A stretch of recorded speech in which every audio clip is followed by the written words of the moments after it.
the Fan3Cast, dishing out the hottest NASCAR news and views while celebrating the three's historic comeback. Here are your hosts, Michael Metzger and Jason Schultz.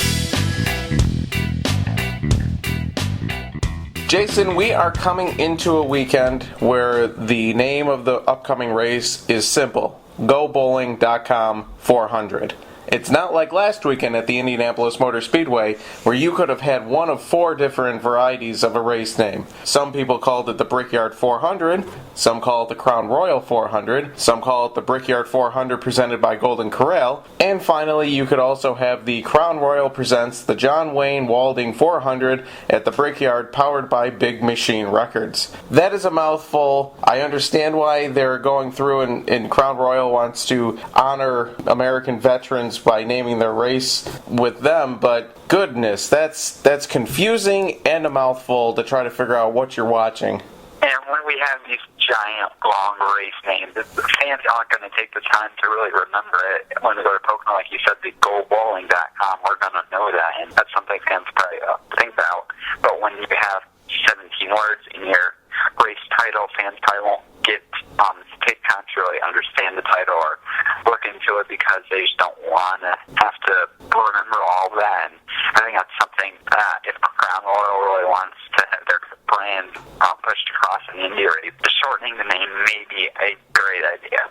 Yeah, they pretty much had me. I understand the Crown Royal presents the insert winning person's name 400 at the Brickyard, but then you start throwing in there powered by Big Machine Records, and you see that a lot as of late. A lot of races are presented by and then insert another company's name, so it is a little confusing and a lot to take in. But last weekend we did see Jeff Gordon showing a lot of muscle and determination with a late race pass to pick up the victory. Jason, what was your takeaway from that race? Not necessarily just about Gordon, but I guess about the state of the chase and how much these guys want to win. One thing I didn't really expect to notice over the weekend was that this race was sort of played into a wild card role where really there was a bunch of drivers that could have won, and I think there's probably a few surprise drivers that really had a chance to win that you probably wouldn't say they would have won this weekend at Pocono. But so I think that definitely surprised me a little that we've had so many different drivers who could have won. I never really counted Indy as a wild card race, but now that all those drivers were just, there with a chance to win, and it ended up being Jeff Gordon, but it could easily have been Kasey Kahne or even Kyle Busch or Matt Kenseth or Denny Hamlin. Like, those guys were all there trying for the win, and Gordon definitely was impressive at the end, and I thought Kahne might be able to hold them off, but it just seems like Gordon knows how to get done at Indy, and he proved that again on Sunday. What I was impressed about Jeff Gordon's performance was not only did he come in with, I guess you could say, a chip on his shoulder, but he came in very confident. Wrote an article on StartingParkBlog.com about how he just was exuding confidence coming into this race, and then on Sunday he showed it because that pass at the end, he has been absolutely terrible on restarts, but he had the restart of his life and then put it on the outside to get around Kasey Kahne and made it stick. That just kind of shows the determination and fire that Gordon has, and he's been talking about it all year long, that fire, that determination is still there burning inside of him, but it was nice to actually see him do that in Indianapolis. Just my biggest thing is I want to see what he's going to do next. What will he do at Pocono, a track very similar to the Brickyard? Can he stay up there front, maybe get another win? But even more so after that, Watkins Glen is coming up, and that will be, I think, a true test on how Jeff Gordon's season is going, because he's a four-time winner at Watkins Glen, but he only has one top 10 in the last 6 starts at that track. And I think if he can really take some momentum from this win and apply it over the next few weeks and just get a good rhythm going into the chase, he'll probably emerge as a really strong contender. His teammate Kasey Kahne mentioned a little earlier that he didn't have the greatest race. He was up front at the end, was passed by Gordon late, and it just looks like Kahne is coming closer than he has been most of the season, but he's just missing out on that win, and it's really getting down to the chase. I think 6 races before the playoffs start, so Kahne needs that win, and I think his opportunities are definitely running out, and he probably should go maybe making some gambles, taking some chances, because he definitely is going to need that win prior to Richmond. I think think it's getting to desperation mode for Kasey Kahne at this point. You could kind of see the frustration in his face afterwards when he was being interviewed by ESPN. Now, he ran out of fuel, still managed a top 10 finish at the end there, but when basically asked if, he needed that win to get into the chase, Kahne just kind of looked at the reporter and was like, yeah, no kidding. I need a win to get into the chase. So I think they're starting to kind of hit the panic button. And yeah, like you said, Jason, I don't know if that's going to be a help or a detriment, because they might start rolling the dice on some things like Pocono, stretch the fuel mileage or something like that, kind of stretch for a win that they desperately need. We've been talking about 200 teammates, and out of the 400 cars, we're going to talk about the other two now, and Earnhardt Jr. recently announced, as of yesterday afternoon, that his crew chief for the 2015 season will be Greg Ives. Ives is currently the nationally race crew chief for Chase Elliott, and he used to work with the fourth Hendrick driver, Jimmy Johnson, from his 5 straight championships. So Ives is definitely not a new face to Hendrick or to NASCAR, so it'll be interesting to see how they work together. And this is, of course, because Diesel Tart moving to the NBC broadcast booth, and I was now announced as his replacement, and it's probably, I thought it was a really good move to get this announcement out of the way before the chase, so the team can really put all focus on the chase and not have any of his next season stuff circling around when they need 100% focus on winning the title. Agreed. This was a great hire, not only for Earnhardt Jr., but like you said, get the announcement out of the way before the chase cools down the hoopla around that. A lot of people freaked out when Steve Letarte announced that he was leaving to begin, not even before the beginning of the season he announced that, and they were saying that it was going to be a lame duck year for Junior, they weren't going to do much, but I feel like that's really pushed that team over the edge. It's really gotten their desire and determination up there. That's apparently the word of the day for the Fan3Cast for me is determination, but it's been showing with how his year has been going, and I think Ives is just going to pick up where they've left off this year, and it's a great move. Kind of sucks for Chase Elliott, because a lot of people are looking at Ives and him having that Ray Evernham, Jeff Gordon, or even Chad Knaus, Jimmy Johnson type relationship, but at this point he'll have to find a new crew chief to go forward with next year. While this is some positive crew chief news for Earnhardt Jr., Denny Hamlin received some negative news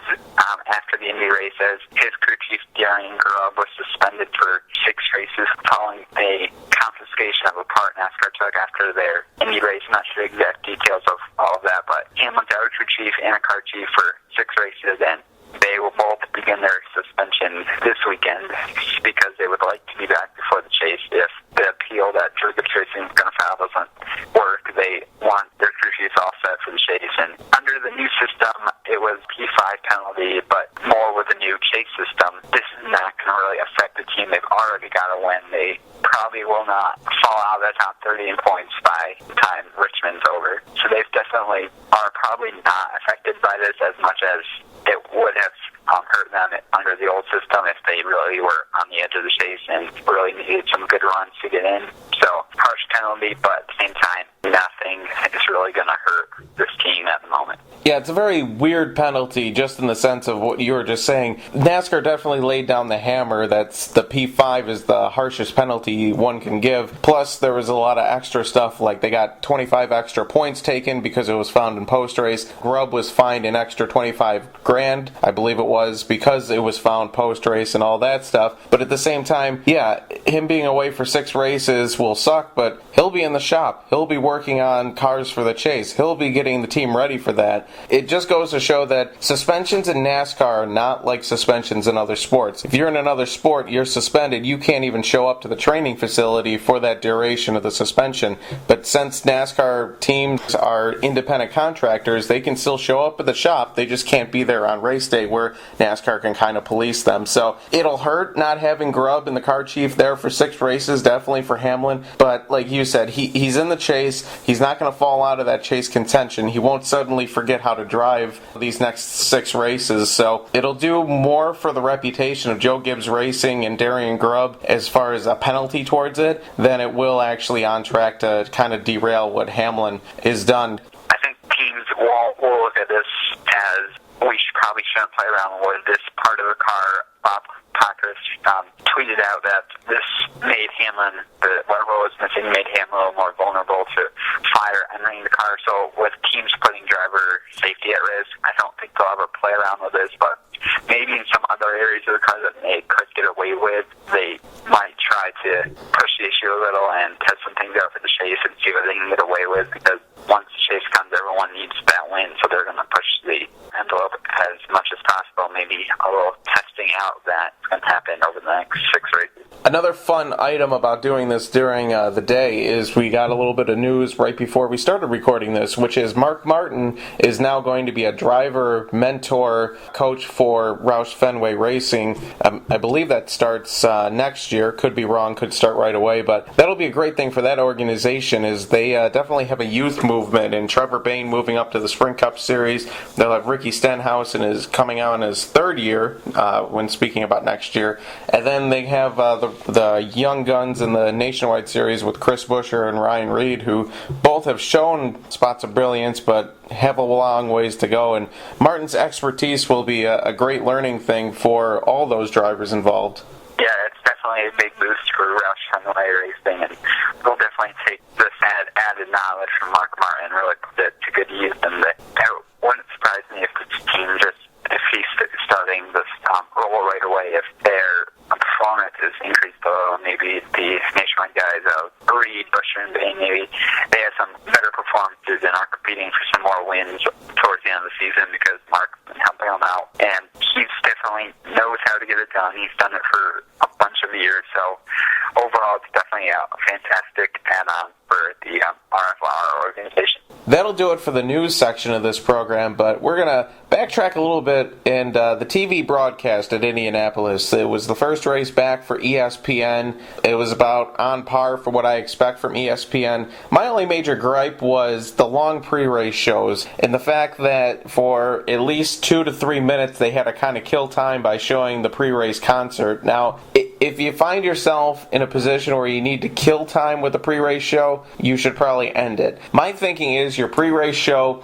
should actually be left that you don't get everything in, because once you start going that extra half an hour or whatever else you're going to go, then you start getting to the point where you're just making up stuff to fill time, and I think that's kind of detriment to the pre-race show. But I mean, other than that, it's ESPN, it's what you expect. It's not TNT, so I guess we got that going for us. Coming off Indianapolis, like we mentioned earlier, we have 6 races left until the chase. I think they're powering. I don't know about, I can't really tell if mics have been shaken up, but mine definitely took a little shake up over the last weekend. And leading off, I have Brad Keselowski. He's just been consistent. He looks to be the only driver I can really tell it in championship form right now. He's just doing everything he has to. He's running really well, and I think he'll run really well again this weekend. I put Kyle Busch in second. He has been very consistent as of late. After his little flip at Daytona, he's had 2 straight second-place finishes at Hampshire and at Indy, so he's definitely doing well, and I think another win's really coming soon for him. And you would look at Watkins Glen or Bristol, because he's won there both there before he won at Watkins Glen last year, so he's definitely doing really well. And I put Dale Earnhardt Jr. in third. He's been just hanging around, doing really well. He hasn't been doing awful, which I think just shows how strong this team is this year, and they're definitely shaping up to be a really good title contender once the chase begins. I'm kind of surprised you don't have Gordon on your list. Yeah, I just thought this was just a one race. He won this race, and I don't remember how well he did at New Hampshire, Daytona. So if he can put up another good run over the next few weeks, I'll probably add him on. Gotcha. I agree with you with Keselowski first. Again, mine are more stats-based than opinion. But Keselowski has, like you said, Jason, he's showing championship form for right now. And coming up to Pocono and Watkins Glen, these are 2 tracks he's really excelled on the last few years. I got Gordon second. That performance he put in at Indianapolis got him enough points to kind of move up there in the standings. And then I have Kevin Harvick third. Again, he's been fast everywhere we go. He's kind of lurking around, just waiting for that opportunity to capitalize. Heading into this weekend, as mentioned earlier in the podcast, we have the GoBowling.com 400 at the Pocono Raceway. Now, GoBowling.com. Great that they came on board, but it's interesting that Pocono seems to be a race that year after year, either one or both of those races never have sponsorship on it. And you got to wonder if that goes back to the RTA, the Race Team Alliance, complaint over the amount of money that gets thrown at racetracks year in and year out. Is Pocono trying to sell these sponsorships, or are they just waiting for the perfect deal?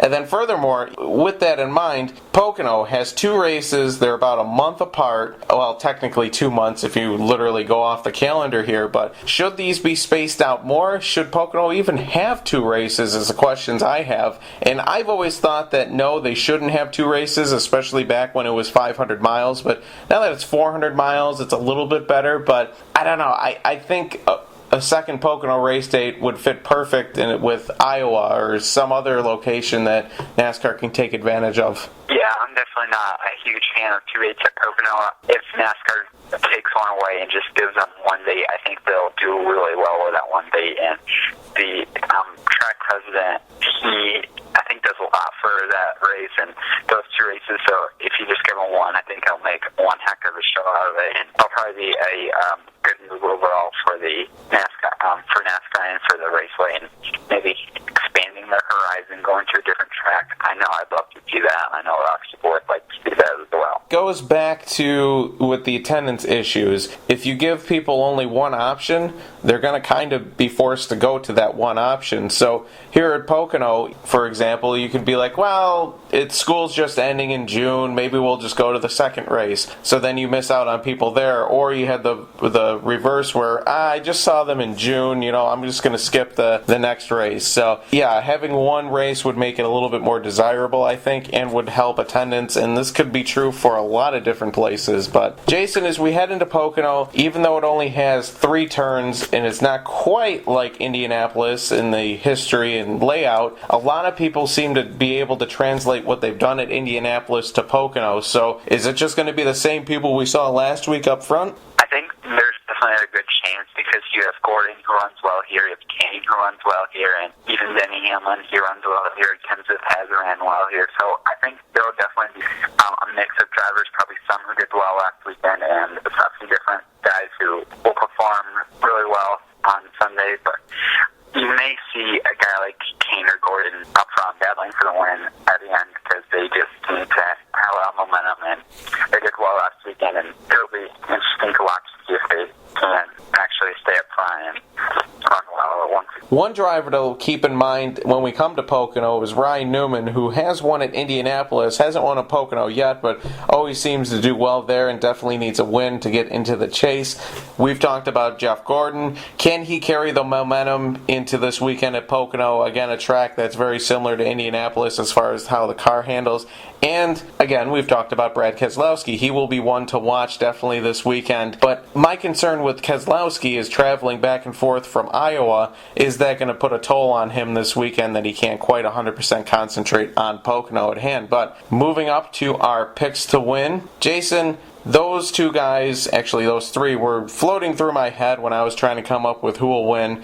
But then I came back to kind of old reliable when it comes to Pocono, and that is Jimmy Johnson. He was okay at Indianapolis, but his Pocono record is a little too good to overlook, which includes an 8.72 average finish, 3 wins, 10 top 5s, 17 top 10s in 25 starts. He's completed 100% of the laps he's run in the second Pocono race, and I think it's about time for him and that organization to start hitting their stride and get a little bit momentum into the chase. And I was definitely thinking about Johnson too. He is going to be strong, and he hasn't ran too well the last 2 weeks, so he definitely, a breakout performance is coming. But I'm just going to go with Brad Keselowski. Finished second in June, has been doing really well the last 2 weeks, and I just don't think there's anybody that's really going to stop him. And despite traveling back and forth to Iowa, I don't know if that's going to hurt him, because I just really think he's going to have another great performance on Sunday. Now, Jason, we have a treat coming next week. It's Watkins Glen. We're both from New York. We will both be there at the races. So guess what? We're going to do our preview as a special video edition of the Fan3Cast. Are you excited about this? Oh, I'm very excited. It's going to be really fun to do some more video action. We're going to do a preview of the whole weekend, and then we'll get to be at the track all weekend, which is always a lot of fun. Getting back to the track, I think, is the best part about this. Then the second best part is hanging out with you, Jason. Oh, thank you. I had to get that in there. But so we're really excited. I know I'm already looking forward to Watkins Glen, but we have to stay focused in on the present, and that is Pocono this weekend. Nationwide Series is in Iowa Saturday night. Trucks are at Pocono as well Saturday afternoon, and then Sunday the Go Bowling 400. Thanks for listening to the Fan3Cast. For more NASCAR coverage, check out StartingParkBlog.com and Turn4RacingNews.com. Follow along on Twitter at Fan3Cast, at StartingParkBlog, and at NASCARJason.